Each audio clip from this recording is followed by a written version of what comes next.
नमस्कार। डे 15 की सीरीज में आप सभी का स्वागत है। आपको पता है आने वाले एग्जाम्स के लिए हमने अलग से एक नई सीरीज चलाई है जिसको हमने डे 1 डे 2 इस तरह से नाम दिए हैं।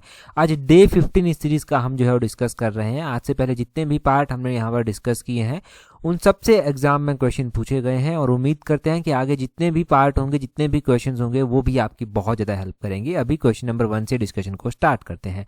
क्वेश्चन नंबर 1 में देखिए हमसे क्या पूछा गया है। बोलते हैं यहाँ पर according to the Time Out survey, बोलते हैं which has been declared the happiest city in Asia in year 2025। तो आपको बताना है कि एक टाइम आउट सर्वे जो है वो निकाला गया है। इसके मुताबिक बोलते हैं 2025 में एशिया का सबसे खुशहाल शहर जो है वो कौन सा घोषित किया गया है। तो एशिया का जो सबसे खुशहाल शहर घोषित किया गया है वो मुंबई को जो है वो किया गया है। ऑप्शन बी इसका सही आंसर हो जाएगा। यहाँ पर अगर आप देखेंगे तो मुंबई को जो है वो हैप्पीएस्ट सिटी एशिया में जो है वो रखा गया है according to the Time Out City Life Index. ठीक है जी। और इसमें बोलते हैं कि जो सर्वे किया गया इसमें लगभग 18,000 जो रेजिडेंट थे, 18,000 जो नागरिक थे वहाँ की मुंबई के, उनका जो है ये सर्वे किया गया। उनसे पूछताछ की गई पूरी सिटी में कि क्या क्या उनको अच्छा लगता है, क्या क्या नहीं।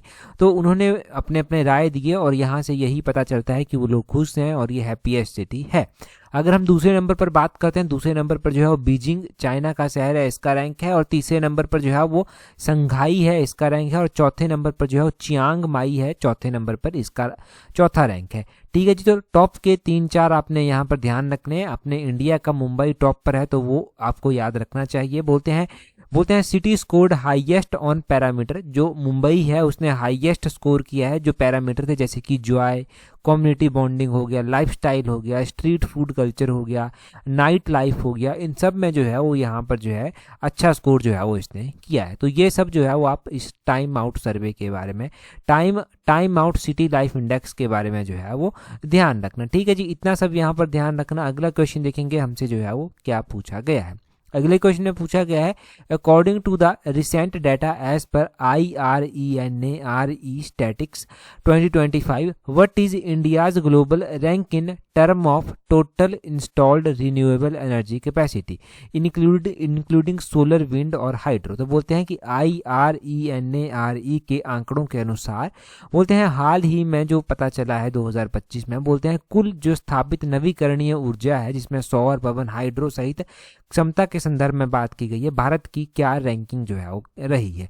तो ये जो IRENARE स्टैटिक्स 2025 है इसके अकॉर्डिंग भारत की जो रैंक रही है वो 4th रैंक जो है वो रही है।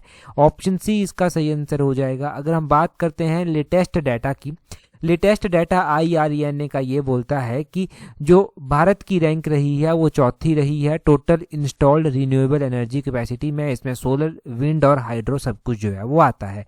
अकॉर्डिंग टू इंडिया, बोलते हैं accordingly India holds the 3rd position in solar power installed capacity और 4th इन विंड पावर। ठीक है। अगर हम सोलर में बात अलग से करें, फिर विंड में भी अलग से करें, तो 3rd पोजीशन जो है वो सोलर इंस्टॉल्ड में रही है, 4th जो है वो विंड पावर कैपेसिटी में जो है वो रही है।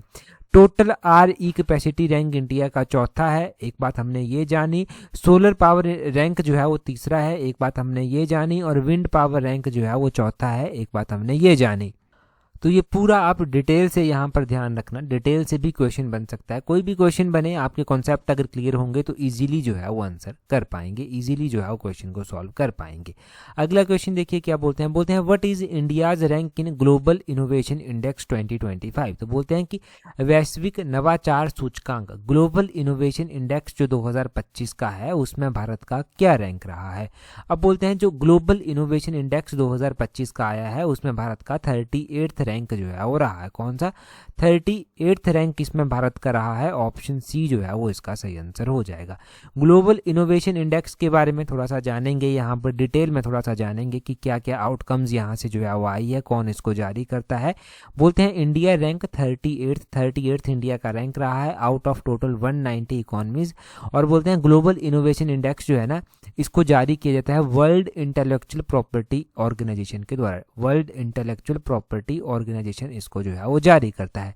ये जो है वो एक सिग्निफिकेंट जो है वो इम्प्रूवमेंट बताता है। पहले 2019 में भारत का रैंक 66 था, परंतु अभी ये बढ़कर जो है वो 38th जो है वो हो गया है। ठीक है, तो भारत के रैंक में जो है वो बढ़ोतरी जो है वो हुई है। अगर हम यहाँ पर बात करते हैं कि टॉप की इकोनॉमीज जो है वो कौन सी रही हैं इसमें, तो टॉप में स्विट्जरलैंड पहले नंबर पर जो है वो रहा है, स्वीडन जो है वो दूसरे नंबर पर रहा है, यूएसए तीसरे नंबर पर रहा है, साउथ कोरिया चौथे नंबर पर रहा है, सिंगापुर जो है वो पाँचवें नंबर पर जो है वो रहा है।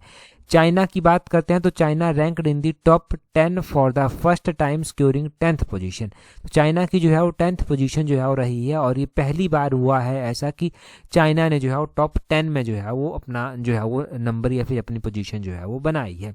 तो ग्लोबल इनोवेशन इंडेक्स के बारे में ये पता चला आपको कि कौन इसको जारी करता है। इसमें आपको ये पता चला कि इंडिया का रैंक जो है वो क्या रहा है। इससे पहले 2019 में इंडिया का रैंक 66 था, 2020 में इंडिया का रैंक बढ़कर 48 हो गया था, अभी 2025 के इंडेक्स के अकॉर्डिंग भारत का रैंक 38 जो है वो हो गया है। अगर हम इसके बारे में ये भी जानें कि इसमें जो है वो किन चीज़ों को ध्यान में जो है वो रखा जाता है, जिन चीज़ों को ध्यान में रखकर जो है वो ये रैंक निकाला जाता है, तो इसमें नॉलेज, टेक्नोलॉजी, आउटपुट, जो मार्केट का बेस है वो हो गया, बिजनेस का हो गया, इंफ्रास्ट्रक्चर का हो गया, इंस्टीट्यूशंस हो गए, वो सारी चीज़ें थोड़ी थोड़ी आंकी जाती हैं और उसी के बेस पर ये रैंक निकाला जाता है। और सभी कंट्रीज़ के साथ यही जो है वो पैरामीटर्स रहते हैं। टॉप की कंट्रीज़ भी आपने जो है वो यहाँ पर देख ही ली। अगला क्वेश्चन देखेंगे हमारे पास, नेक्स्ट क्वेश्चन में जो है वो क्या पूछा गया है। नेक्स्ट क्वेश्चन में बोलते हैं India's first forest university will be established in which district of Uttar Pradesh. तो बोलते हैं कि फर्स्ट फॉरेस्ट यूनिवर्सिटी जो बनाई जा रही है उत्तर प्रदेश की, बोलते हैं वो कहाँ पर जो है वो बनाई जा रही है। ये हालांकि इंडिया की पहली फॉरेस्ट यूनिवर्सिटी रहने वाली है, जो इंडिया की डेडिकेटेड फॉरेस्ट यूनिवर्सिटी होगी, ये उत्तर प्रदेश के गोरखपुर में।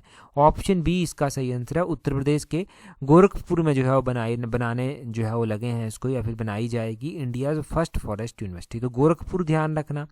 अब हम बात करते हैं कि गोरखपुर में तो ये बनाई जा रही है, इसमें क्या क्या इंपॉर्टेंट जो है वो चीज़ें आपको और भी ध्यान रखनी है।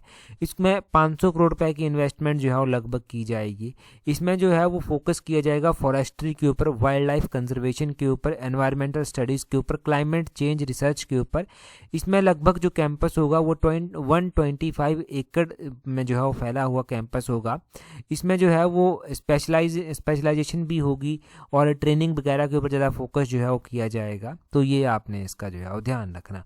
ये जो होगी ये जटायु कंजर्वेशन सेंटर आता है, Jatayu conservation and breeding centre आता है उत्तर प्रदेश का, उसके नज़दीक जो है वो होगी। तो ये चीज़ें आपको पता चल गई, बेसिक चीज़ें आपको अभी पता चली यहाँ से। और क्या चीज़ें आप जो है वो जानेंगे यहाँ से, ये भी ध्यान रखना है उत्तर प्रदेश में क्या कोई नेशनल पार्क भी आता है। तो उत्तर प्रदेश में जो है वो दुधवा नेशनल पार्क जो है वो आता है। कौन सा? दुधवा नेशनल पार्क कहाँ पर आता है? ये उत्तर प्रदेश में जो है वो आता है। इसके अलावा एक पीलीभीत टाइगर रिजर्व भी जो है वो आता है। ये कहाँ पर आता है? पीलीभीत टाइगर रिजर्व, ये भी आपने ध्यान रखना है। ये टाइगर रिजर्व जो है ये भी उत्तर प्रदेश में ही जो है वो आता है। वैसे ये टाइगर रिजर्व इंडिया और नेपाल के बॉर्डर पर जो है वो स्थित है, तराई बेल्ट में जो है ये स्थित है। एक रानीपुर टाइगर रिजर्व आता है, ये भी उत्तर प्रदेश में ही आता है। यूपी का बोलते हैं, यूपी में ही ये आता है। यहाँ पर कुछ वाइल्ड लाइफ सेंचुरीज भी आती है। वाइल्ड लाइफ सेंचुरीज तो बहुत सारी हैं, वो सारी हम रिवाइज नहीं करेंगे, परंतु जो इम्पोर्टेंट था वो हमने जो है वो जान लिया। हाँ, एक Mahavir Swami wild life sanctuary है, उसका पूछ ले जाता है कि वो कहाँ पर है, तो वो एमपी और उत्तर प्रदेश के बॉर्डर पर है वैसे तो, और बेतवा नदी के किनारे जो है वो आती है। बेतवा जो है वो यमुना की एक सहायक नदी है। ठीक है। एक चंबल घड़ियाल वाइल्ड लाइफ सेंचुरी भी है, चंबल घड़ियाल भी उत्तर प्रदेश में आती है। वैसे तो ये ट्राई पॉइंट पर आती है, राजस्थान, मध्य प्रदेश, उत्तर प्रदेश के बीच में। ठीक है, तो ये सब आप wild life sanctuaries, national parks के बारे में जो है वो इंपॉर्टेंट चीज़ें, इंपॉर्टेंट बातें ध्यान रखना। अगले क्वेश्चन में क्या बोलते हैं to whom has the Israeli government announced to honour Israeli peace prize 2026। तो इजरायली पीस प्राइज बोलते हैं, ये इजरायली पीस प्राइज जो है वो किसको दिया जाएगा? अगर हम इजरायली पीस प्राइज की बात करते हैं 2026 के पीस प्राइज की, तो ये दिया जाएगा डोनाल्ड ट्रंप को। ऑप्शन बी इसका सही आंसर हो जाएगा। डोनाल्ड ट्रंप को इजराइल ने देने की घोषणा की। ये आपको पता है कि इजराइल में भी जो है वो थोड़ी हलचल है, तो अब इजराइल ने जो है वो ट्रंप को इजराइल का जो है वो सर्वोच्च सम्मान देने की बात जो है वो कह दी है। अभी नोबेल पीस प्राइज को लेकर ज़्यादा हलचल थी। नोबेल पीस प्राइज को लेकर क्यों हलचल थी? क्योंकि ट्रंप बोलते थे कि भाई उन्होंने तो बहुत ज़्यादा शांति लाई, उन्होंने इंडिया पाकिस्तान का युद्ध रुकवा दिया, युद्ध होने वाला था, उन्होंने जो है वो और भी जगह बहुत सारे पीस को लेकर काम किए, तो इसलिए वो बोलते थे कि भाई उनको पीस प्राइज मिलना चाहिए, परंतु उनको मिला नहीं ये पीस प्राइज। तो अब 2025 का नोबेल पीस प्राइज किसको मिला है, तो वो मारिया कोरिना मचादो को जो है वो मिला है। मारिया कोरिना मचादो जो है वो वेनेजुएला की हैं, वेनेजुएला की ये हैं, और इन्होंने जो है वो क्या किया है, इन्होंने जो है वो डेमोक्रेसी लाने के लिए, डेमोक्रेसी को प्रमोट करने के लिए वेनेजुएला में जो है वो काम किया है। अब आपने देखा कि वेनेजुएला में इन्होंने तो काम किया, परंतु वेनेजुएला की जो सरकार थी, वहाँ के जो प्रेसिडेंट थे, उनको जो है वो यूएस ने जो है वो गिरफ्तार कर लिया। अब यूएस उनके ऊपर ट्रायल चला रहा है, वो यूएस में केस उनके ऊपर चला हुआ है। तो उनको क्या किया, यूएस की फोर्सेस यूएस से गई और उन्होंने चुपचाप से स्ट्राइक वहाँ पर जाकर किया, और वहाँ के उनके भवन, उनके घर से ही उनको उठा लिया। तो इतनी बड़ी स्ट्राइक हुई थी, और इसके ऊपर अभी थोड़े दिन पहले मेडिकल ऑफिसर का पेपर हुआ था, उसमें क्वेश्चन पूछा भी गया था, और मैंने बहुत बार ये क्वेश्चन आपको कराया था वेनेजुएला वाला। ठीक है जी। अब देखिए इस तरह से आपको ये भी याद रखना है। अगला क्वेश्चन देखिए क्या बोलते हैं, अगला क्वेश्चन हम डिस्कस करेंगे, परंतु उससे पहले अगर आप तैयारी कर रहे हैं अपकमिंग HPRC के पटवारी एग्जाम के लिए, तो आप हमारे कॉम्प्रिहेंसिव टेस्ट सीरीज के साथ जुड़ सकते हैं, जिसका लिंक नीचे डिस्क्रिप्शन बॉक्स, कमेंट बॉक्स में जो है वो आपको मिल जाएगा। अभी तक देखिए अगर आप तैयारी कर रहे हैं तो अभी तक आपने बहुत सारी चीज़ें कवर कर ली होंगी, बहुत कुछ पढ़ लिया होगा, परंतु उसको एनालाइज करने का आपके पास इस टेस्ट सीरीज को ज्वाइन कर बड़ा सही मौका है। यहाँ से एनालाइज कर पाएंगे, जहाँ पर कमियां लगेंगी उन चीज़ों को फिर से पढ़ पाएंगे आप। दूसरी बात ये कि अगर आप तैयारी जूनियर ऑफिस असिस्टेंट के लिए अलग से कर रहे हैं, तो जूनियर ऑफिस असिस्टेंट के टेस्ट सीरीज का लिंक भी नीचे डिस्क्रिप्शन बॉक्स, कमेंट बॉक्स में दिया गया है। ये एक कंप्यूटर स्पेसिफिक पेपर आपका रहने वाला है, और इसमें जो है वो आपको प्रैक्टिस ही सबसे ज़्यादा मायने रखती है।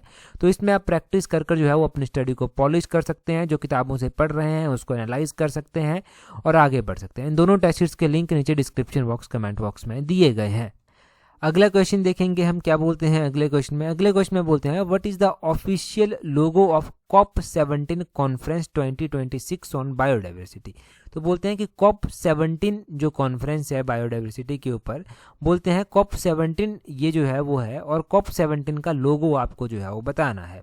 ठीक है, COP17 का लोगो आपको बताना है। इसका जो लोगो है वो है, तो ये है Yerevan blue butterfly. Option A इसका सही आंसर हो जाएगा। जो येरेवन की नीली तितली है ना, उसको जो है वो इसका लोगो जो है वो बनाया गया है। तो लोगो किसको बनाया गया है वो बहुत ज़्यादा इंपॉर्टेंट है आपके लिए याद रखना। ठीक है, एक तो आप लोगो यहाँ पर याद रखेंगे। अगर हम कॉन्फ्रेंस ऑफ पार्टीज की बात कर ही रहे हैं तो वैसे क्वेश्चन आएगा कॉन्फ्रेंस ऑफ पार्टीज के ऊपर भी, परंतु जो हम कॉन्फ्रेंस ऑफ पार्टीज की बात कर रहे हैं, एक तो ध्यान रखना कि ये जो COP17 कॉन्फ्रेंस 2026 है, ये बायोडाइवर्सिटी वाली कॉन्फ्रेंस है। एक COP अलग से होती है, ये जो COP होती है ना, वो होती है क्लाइमेट के ऊपर। तो वो कॉन्फ्रेंस ऑफ पार्टी जो इम्पोर्टेंट है ज़्यादा वाली, ये COP वाली ज़्यादा इंपॉर्टेंट है। जो COP30 है, 30 हुई थी 2025 में, वो ब्राज़ील के बेलम में हुई थी, उसके ऊपर क्वेश्चन आएगा। जो COP31 होगी वो कहाँ पर होगी, वो ऑस्ट्रेलिया में होगी, और इसमें बाकी भी पैसिफिक आइलैंड पार्टनर जो है वो होंगे। इससे पहले जो COP29 हुई थी वो जो है वो 2024 में बाकू अजरबैजान में जो है वो होस्ट की गई थी। उससे पहले जो COP18 हुई थी, COP18 नहीं COP28 जो हुई थी, COP28 2023 में हुई थी, दुबई में जो था वो हुई थी। ये एटलीस्ट आप 3-4 याद रखिए, मैच करने को आएगा तो आप सही मैच भी कर पाएंगे। अगर ऐसे भी ऐसा सच पूछा गया तो आप ऐसे भी आंसर कर पाएंगे। अगला क्वेश्चन देखिए, बोलते हैं what is the WHO theme for world diabetes day 2025। तो वर्ल्ड डायबिटीज़ डे जो है वो कब मनाया जाता है, और वर्ल्ड हेल्थ ऑर्गेनाइजेशन के द्वारा इसकी थीम क्या रखी गई थी। तो वर्ल्ड डायबिटीज़ डे की हम बात करते हैं कि ये वर्ल्ड डायबिटीज़ डे मनाया कब जाता है और इसकी थीम क्या है। इसकी जो थीम है वो है diabetes across life stages. Option A इसका सही आंसर है, ये इसकी थीम है। अगर हम वर्ल्ड डायबिटीज़ डे की बात करते हैं तो ये जो है वो 14 नवंबर को जो है वो हर साल मनाया जाता है। कब मनाया जाता है, 14 नवंबर को जो है वो हर साल वर्ल्ड डायबिटीज़ डे जो है वो मनाया जाता है। अगर हम इम्पॉर्टेंट डेज़ की बात करते हैं तो इम्पॉर्टेंट डेज़ में आपको नवंबर महीने के कुछ इंपॉर्टेंट डेज़ याद रखने हैं। तो नवंबर महीने में कुछ इंपॉर्टेंट डे मनाए गए, जैसे कि कॉन्स्टिट्यूशन डे मनाया गया, ये 26 नवंबर को मनाया गया। इसकी थीम हमारा संविधान हमारा स्वाभिमान रखी गई थी। वर्ल्ड डायबिटीज़ डे जो है वो 14 नवंबर को मनाया गया। 14 नवंबर को मनाया गया। डायबिटीज़ अक्रॉस लाइफ स्टेजेस इसकी थीम जो था वो रखी गई थी। इसके अलावा जो है वो नवंबर के अलावा जो इंपॉर्टेंट डे मनाए गए वो जैसे कि वर्ल्ड फूड डे मनाया गया, ये 16 अक्टूबर को मनाया गया। Hand in hand for better food and better future इसकी थीम रखी गई थी। वर्ल्ड टूरिज्म डे मनाया गया, ये 27 सितंबर को मनाया गया। टूरिज्म एंड सस्टेनेबल ट्रांसफॉर्मेशन इसकी थीम रखी गई थी। आयुर्वेदा डे मनाया गया। आयुर्वेदा डे जो है वो 23 सितंबर को मनाया गया। Ayurveda for people and planet इसकी थीम रखी गई थी।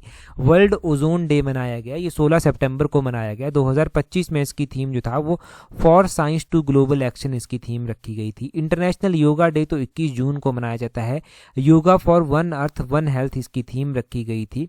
और इसी तरह वर्ल्ड एनवायरनमेंट डे 5 जून को मनाया जाता है। बीट प्लास्टिक पॉल्यूशन उसकी थीम रखी गई थी।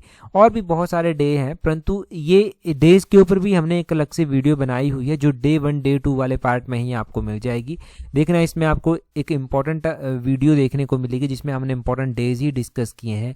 एक अलग से वीडियो देखने को मिलेगी जिसमें हमने इंपॉर्टेंट थीम्स ही डिस्कस की हैं, थीम्स। और एक ऐसी भी वीडियो है जिसमें हमने जो है वो इंपॉर्टेंट इंडेक्सेस डिस्कस किए हैं, जैसे कि सस्टेनेबल डेवलपमेंट इंडेक्स, और भी बहुत सारे इंडेक्स डिस्कस किए हैं और उनसे क्वेश्चन बने हैं एग्जाम में, तो एक बार उनको देख लेना। अभी अगला क्वेश्चन देखिए क्या बोलते हैं East Timor became 11th full member of ASEAN in which conference in Kuala Lumpur the capital of Malaysia in October 2025। तो बोलते हैं कि ईस्ट तैमूर जो है, ईस्ट तैमूर अक्टूबर 2025 में मलेशिया की राजधानी कुलालमपुर में जो एक सम्मेलन हुआ था आसियान का, उसमें 11वां पूर्ण सदस्य जो है वो बना है। तो कौन से नंबर की कॉन्फ्रेंस जो है ये हुई थी? अब बोलते हैं ये जो आसियान की समिट हुई थी ये कौन से नंबर की हुई थी? ये हुई थी 47th नंबर की समिट। 47th नंबर की समिट हुई थी। ऑप्शन सी इसका जो है वो सही आंसर हो जाएगा। एक तो क्वेश्चन आपसे ये पूछा जा सकता है कि आसियान की जो 47th नंबर की समिट हुई वो जो है वो कहाँ पर हुई और किसके द्वारा जो है वो होस्ट की गई? तो वो जो है वो कोलालमपुर में हुई और कंट्री होस्ट करने वाली जो था वो मलेशिया थी। इसमें क्या खास हुआ? इसमें जो है वो आसियान का एक 11वां मेंबर भी जो है वो बन गया, 11th मेंबर भी जो है वो बन गया। और ये 11th मेंबर जो है वो कौन बना है? ईस्ट तैमूर जो है वो बना है। अगर हम आसियान की ही यहाँ पर बात कर लेते हैं कि आसियान की जो है वो मेंबर कौन कौन से हैं, इसका पूरा नाम क्या है? आसियान का पूरा नाम है association of south east Asian nation. इसमें टोटल अब 11 मेंबर हो गए हैं। इससे पहले 10 मेंबर थे, जिसमें सिंगापुर एक मेंबर आता था, ब्रुनई आता था, कंबोडिया आता था, इंडोनेशिया आता था, लाओस आता था, मलेशिया आता था, म्यांमार आता था, फिलीपींस आता था, थाईलैंड आता था, वियतनाम आता था। नया मेंबर जो है वो ईस्ट तैमूर या फिर तैमूर लिस्ते भी इसको बोलते हैं, ये जो है वो बना है। अब आसियान की जो है वो स्थापना 1967 में जो था वो की गई थी, ये ध्यान रखना। आसियान का हेडक्वार्टर कहाँ पर है ये आप कमेंट कर जो है वो बताएंगे। रिवीजन आपका होना, ब्रेनस्टॉर्मिंग करना बहुत ज़्यादा ज़रूरी है। अब देखना, जो एक्टिव पार्टिसिपेशन करते हैं ना, जो एक्टिवली कमेंट करते हैं, एक्टिवली क्वेश्चंस के आंसर करते हैं, एक्टिवली अपने सवाल क्वेश्चंस पूछते हैं, उन सवालों के उनको आंसर भी मिलते हैं कहीं ना कहीं पर, तो देखिए उनका ना रिजल्ट भी बहुत पॉजिटिव रहता है। या ज़रूर देखना कि उन्हीं एस्पिरेंट्स के बाद में चलकर कमेंट्स भी आते हैं कि हमारी जॉब लग गई या फिर हमारा ये पेपर क्लियर हो गया। और ऐसा नहीं है, सिलेक्शंस बहुत सारी होती हैं। जो मैसेज हमारे तक पहुंचते हैं और हम उनको आप तक पहुंचा देते हैं, या फिर जो ज़रूरी होता है वो सब आप तक पहुंचाया जाता है। अगला क्वेश्चन देखिए, बोलते हैं how many leopards did Botswana formally hand over to India under Project Cheetah. तो बोलते हैं बोत्सवाना ने भारत को कितने चीते प्रोजेक्ट चीता के तहत औपचारिक रूप से जो है वो सौंपे हैं? तो बोत्सवाना ने जो है वो चीते सौंपे हैं भारत को प्रोजेक्ट चीता के तहत। प्रोजेक्ट चीता के तहत 8 चीते जो है वो भारत को सौंपे गए हैं। कितने? 8 चीते जो है वो भारत को सौंपे गए हैं। प्रोजेक्ट चीता भी इंपॉर्टेंट है। प्रोजेक्ट चीता जो है वो कब स्टार्ट किया गया था?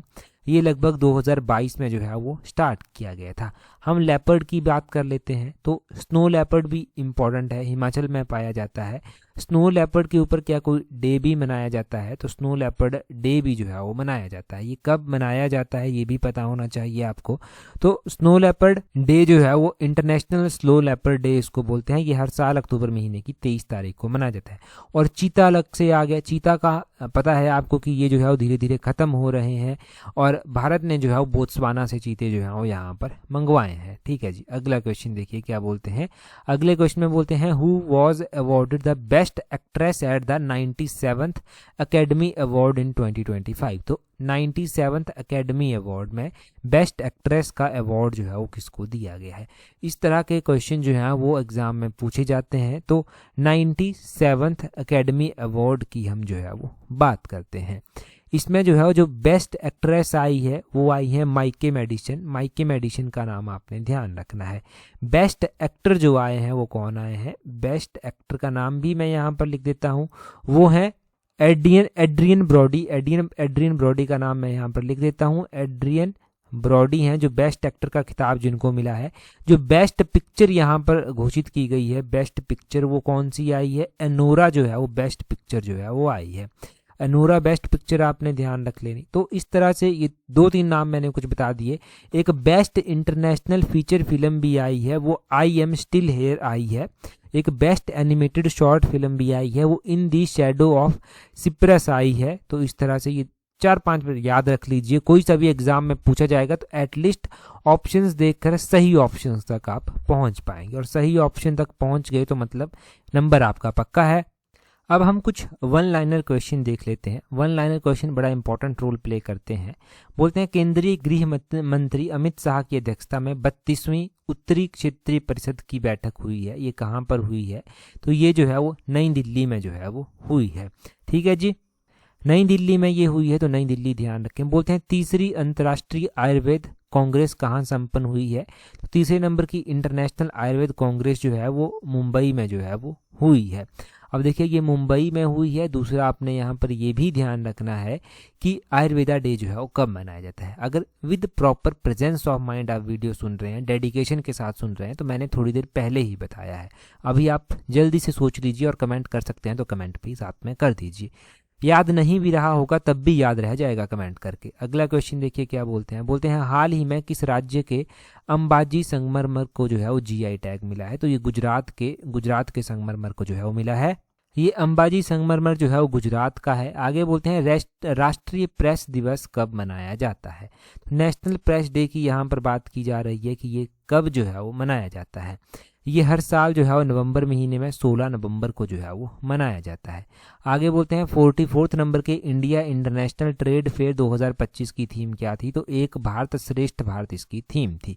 ये ध्यान रखें, इसकी थीम क्या थी, एक भारत श्रेष्ठ भारत इसकी थीम थी। भारत में प्रतिवर्ष जनजातीय गौरव दिवस कब मनाया जाता है, तो ये जनजातीय गौरव दिवस भी बहुत इंपॉर्टेंट है। ये 15 नवंबर को जो है वो मनाया जाता है। भगवान बिरसा मुंडा को समर्पित होता है, उनकी याद में ये मनाते हैं। आगे बोलते हैं भारत ने हरित परियोजना के तहत कितने पोत औपचारिक रूप से सौंपे हैं, तो भारत ने 8 ही सौंपे हैं।